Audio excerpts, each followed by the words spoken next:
এই ছোটো বাটির 1 বাটি দই দেবো, একটু গুলে নিচ্ছি, ফেটিয়ে নিচ্ছি।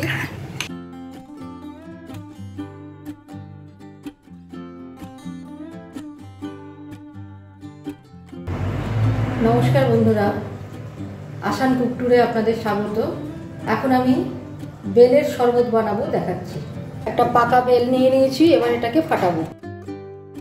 এটা ফাটিয়ে নিয়েছি, এবার এর ভেতর থেকে এগুলো সব বের করে নিয়ে কী করছি দেখাচ্ছি। এটা কিন্তু আলাদা খোলা চেঁচে চেঁচেও খাওয়া যায়। মাঝের অংশটা আমি নিয়ে নিয়েছি, এবার এতে জল ঢালবো আর এটা চটকাবো। এইভাবে চটকে নিয়ে ফিরে আসছি।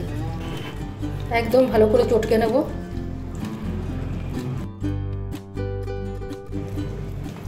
বেল কিন্তু পেটের পক্ষে খুব উপকারী, পেট পরিষ্কার করে একদম।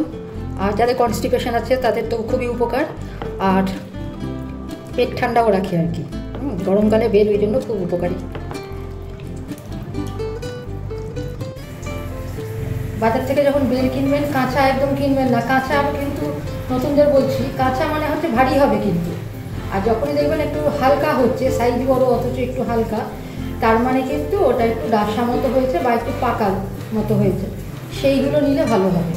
আবার একদমই হালকা তার মানে কিন্তু ভেতরে শুকিয়ে গেছে, সেটাও চলবে না। অতএব মাঝারি ওয়েট আর কি, ওজন অনুযায়ী মানে সাইজ অনুযায়ী কীরকম ওজন হবে সেটা একটু বুঝতে হবে, সেইভাবে এটা কিনতে হবে। এবার দেখুন কি করছি। এবার এটাকে আমি ছেঁকে নেব।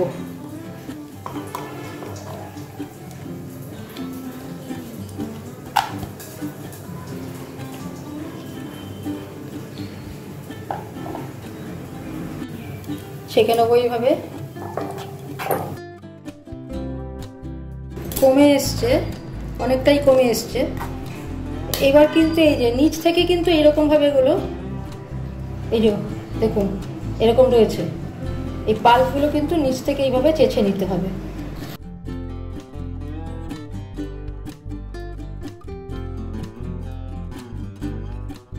একদমই ছিবড়ে। এখন আমি এতে হাত লাগাবো। এই যে বাটিতে রেখেছিলাম সেই বাটি ধোয়া জলটা অল্প অল্প করে দেব, আর হাত দিয়ে এই যে সাইডে যেগুলো লেগে রয়েছে এগুলো এইভাবে চেঁচে নেব।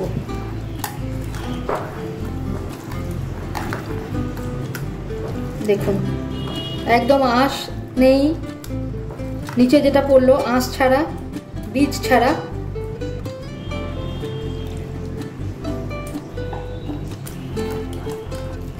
মাখিয়ে নিয়ে একদম পাল্পটাকে বের করে নিচ্ছি।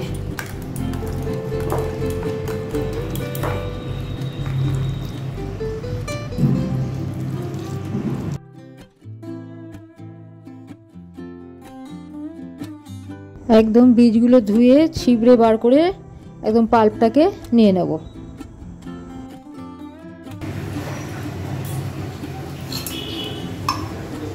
এবার এতে দিয়ে দিচ্ছি চিনি। যে যেরকম পারবেন, যেরকম টেস্ট ভালো লাগে সেরকম দেবেন, কারণ এটা বাড়ানো যাবে।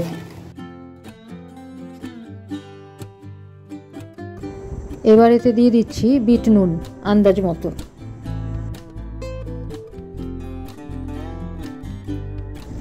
গুলে নেব। এইভাবে কিন্তু কোনো শিশিতে, কাঁচের শিশিতে ভরে রেখে দেওয়া যায়। ইচ্ছা মতো এখান থেকে অল্প করে পাল্প বের করে শরবত বানিয়ে খাওয়া যায়। বেশি করে জল মিশিয়ে এটা কিন্তু শরবত বানিয়ে খাওয়া যায়। এবার আমি এটা গুড় বেশি করে দেবো। হ্যাঁ, গুড় দিয়ে করলে কিন্তু বেশি ভালো হয় আর কি। গুড়টাও, আখের গুঁড়ো পেট ঠান্ডা করে। তো আমার কাছে অনেক গুড়ের বাতাসা আছে, বাতাসাগুলো আমি আগে দেবো। তারপরেও যদি কম হয় মিষ্টি তখন আমি গুড় অ্যাড করব, দেখাচ্ছি। অনেকগুলো আমি গুড়ের বাতাসা নিয়ে নিয়েছি, এগুলো আমি গুঁড়ো করে নিচ্ছি। আমার গুঁড়ো করা হয়ে গেছে। এবার আমি এতে এটা মিশিয়ে দিচ্ছি। অনেকটাই হয়েছে, এতটা দেবো না। দিয়ে দিলাম গুঁড়ো করা বাতাসা। গুড় বাতাসা এগুলো খুব উপকারী। এবার এতে দিয়ে দিচ্ছি 2 চামচ মতো জিরে ভাজা গুঁড়ো। এটাও পেট ঠান্ডা রাখে। জিরে তো সব মিলেমিশে কিন্তু একটা সুন্দর টেস্ট আসবে এবং উপকারও খুব হবে। এই ছোট বাটির 1 বাটি দই দেবো, একটু গুলে নিচ্ছি, ফেটিয়ে নিচ্ছি।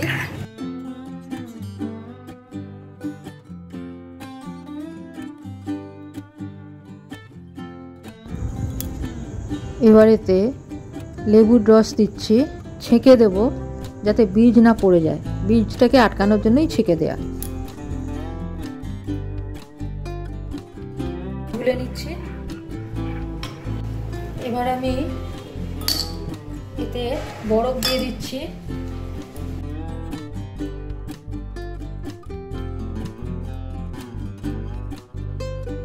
এবার দিয়ে দিচ্ছি এগুলো।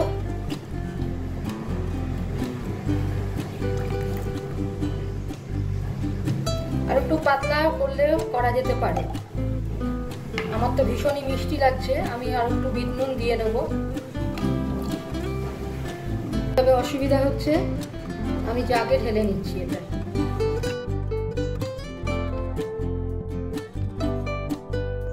উপর থেকে একটু জিরে ভাজা গুঁড়ো আবার ছড়িয়ে দিচ্ছি। উপর থেকে আবার একটু বিট নুনও দিয়ে দিচ্ছি। ব্যাস, আমার বেলের শরবত রেডি টু সার্ভ। বেলের শরবত দেখলেন কিভাবে বানালাম। এটা না মানে পাল্পটা বেশি দিন রেখে জল ধরুন বাড়িতে কোনো লোকজন এলো, তখন জল ঢেলে এটা বাড়িয়ে আর কি দিতে পারেন আর কি।